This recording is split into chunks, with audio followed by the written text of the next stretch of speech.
All right, good day, ladies and gentlemen. It is my pleasure to have you once again on The Truth with Ben Jokes, your trusted channel for political analysis. Now, sometimes we need to just endeavor to reason as Nigerians, not as LP supporters, not as APC or PDP supporters, but as Nigerians. Before Tinubu came to Aso Rock, his partner Buhari had already made Nigeria the poverty capital of the world. Then Tinubu took over and began increasing the cost of every single thing in Nigeria. How can you do that? You knew that you were taking over the poverty capital of the world. How can you just worsen the people's lots in every aspect of their lives? Look at this breaking news. Starting tomorrow, June 8th, 2025, that is today, the cost of obtaining driver's license and number plates in Nigeria will increase following a new price structure approved by Joint Tax Board. Electricity tariffs increasing steadily. Import duties increasing from time to time. Interest rates highest in the world. What have we done to deserve this from Bola Tinubu and his team? And the man is fighting tooth and nail to stay beyond 2027.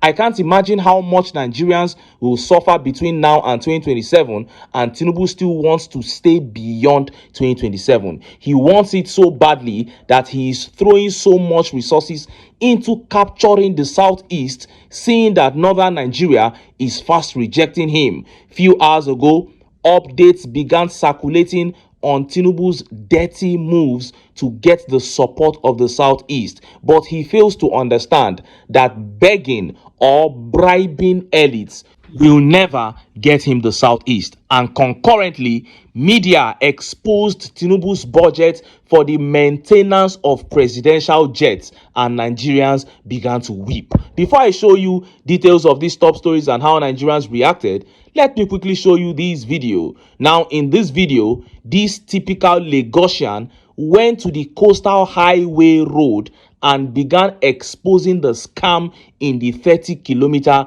they claimed to have completed. See the video. So I am back to the coastal road today, 6th June 20. It's a Friday, public holiday. I'm supposed to be at home enjoying the holiday like every other person. But because Reno, I hope he doesn't make a mockery of his family name, lied that he stood alongside Professor Wole Soyinka to take picture at 30th kilometer and that they drove up to this point. That is exactly why I'm back. This is 30th kilometer. And you can see it. Prove it. Not be me Makam. Not be me Makam. This is the project marking by the contractor. The construction engineer marked this by themselves. I only have two questions for Egbon, Reno, Wendell Simley. You know what I mean. Number one question. Do you know better than the contractor, the construction engineer, who said all they have done so far and they summed up to 30 was nearly 20 kilometers coming from VI to Lekki corridor and another nearly 10 kilometers. I'm sure that if we go to calculate the nearly 20 kilometers, if you don't even reach 15, the one that I've calculated so far that I went and drove and I saw the change marking was even the nearly 10. So that's number one question for you. Do you know better than the engineer who by himself confessed? I understand that the minister, out of sheer overzealousness, trying to impress everybody and the president, claimed that they had done 30. But even on the day of that, your ceremony, the engineer said, yes, even though they advertised that they are commissioning 30 kilometers, all they had done was nearly 20 in one part, another nearly 10 in another part. But you, Reno, you want to claim that you know better than that engineer. Prove it. That's number one. Number two question is, this corridor is along coastal villages. In which village is kilometer 30? Me, I know it because I have come here now. And I came in through Ekwakete. Prove it to me that you and Professor Wole Soyinka drove to this point. Where did you pass to drive to this point? From VI to come and show you sat in a cozy car inside convoy and you are claiming that you came to this place to come and snap. How did you get here? Look at the road now. Look at the, this is kilometer 30. They have not even sandfilled up to the required height, let alone of compacting it, and let alone of concrete pavement. In fact, there are some places, if you go further, I will show you, By the time you get to Iwerekun now, you will see behind the palace, they have not even cleared it, let alone of sand field, let alone of connecting it. So when I say it's disjointed here and there, they skip some places, they sand fill it, they impress themselves. They skip another kilometers, they sand fill it, they impress themselves. From VI to Okwaja, Musirikogo, Mopo 1, Mopo 2, Eko Akete, Iwerekun, Awofin, Odushina, Jegi, Solo Rumija, Solo Alade, Igodo, Debojo, to Eleko. I know this corridor to an extent. Reno, tell me in which village is that kilometer 30? And by the way, to those APC online urchins, those data boys, I pity you. It is ignorance that is making you to be collecting 10,000 naira data allowance to come and be attacking us. You think it's about me? You can lie on paper, you can lie in documents, you can lie in whatever appropriation you are doing, because citizens have no access to verifying or cross-checking. But this is road now, public place. You think people will not go and check? Wow, may God bless this young man. What an extraordinary feat. And it is such a shame. If you listen properly, you would have heard him say they completed about 20 kilometers on one side, then they went to another point to do 10 kilometers. Is that how you construct a road? They did that because of the obstructions, the various forms of obstructions that they are facing on that project. And from the beginning of this project, Peter Obi and other patriotic Nigerians made it clear that it was at least a 12 to 15 years journey, if at all they can get it complete. And they say it was because of the obstacles that will be faced as the work enters the 150 to 200 kilometer stages. We never knew that even within the first 30 kilometers, Dave Umahi and his team would have to start doing disjointed work due to obstacles. Then these same people gathered to deceive themselves, claiming they were commissioning a 30 kilometers progress, when in fact what they have done is not even up to 20 kilometers. And worst of all, the less than 20 kilometers is not even on a straight road, it is disjointed work. But their propaganda machine, whose name I don't even want to mention on this channel, said he drove from Victoria Island to the 30 kilometers mark straight. And his lie and fake propaganda has been thoroughly exposed. But I have said many times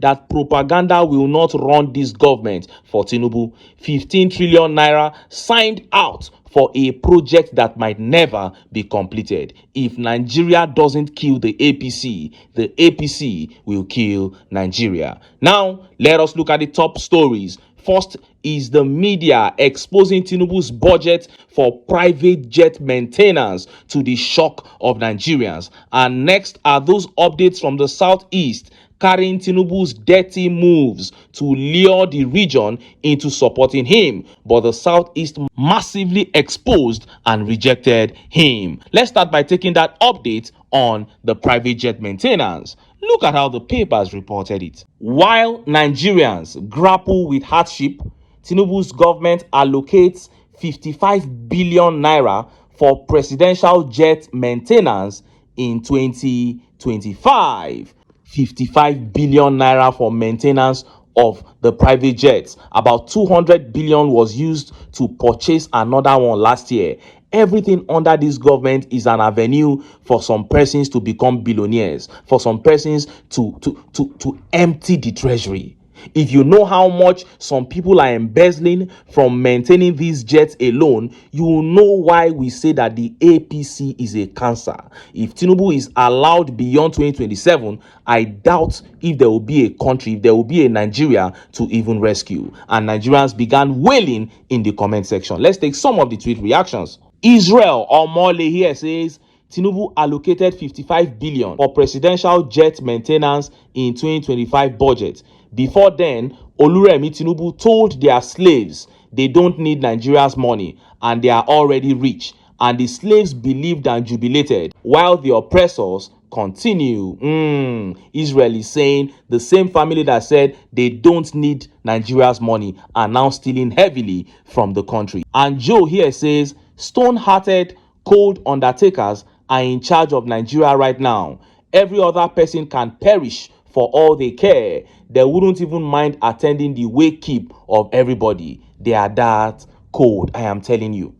These guys are on a mission to completely kill Nigerians. If not, why do they keep increasing the cost of everything just to divert the money into the sponsoring of their reckless lifestyles? And just as Nigerians were yet reacting to that, those updates from the southeast began making the rounds. Look at how the papers reported them. It started with this one from Daily Post.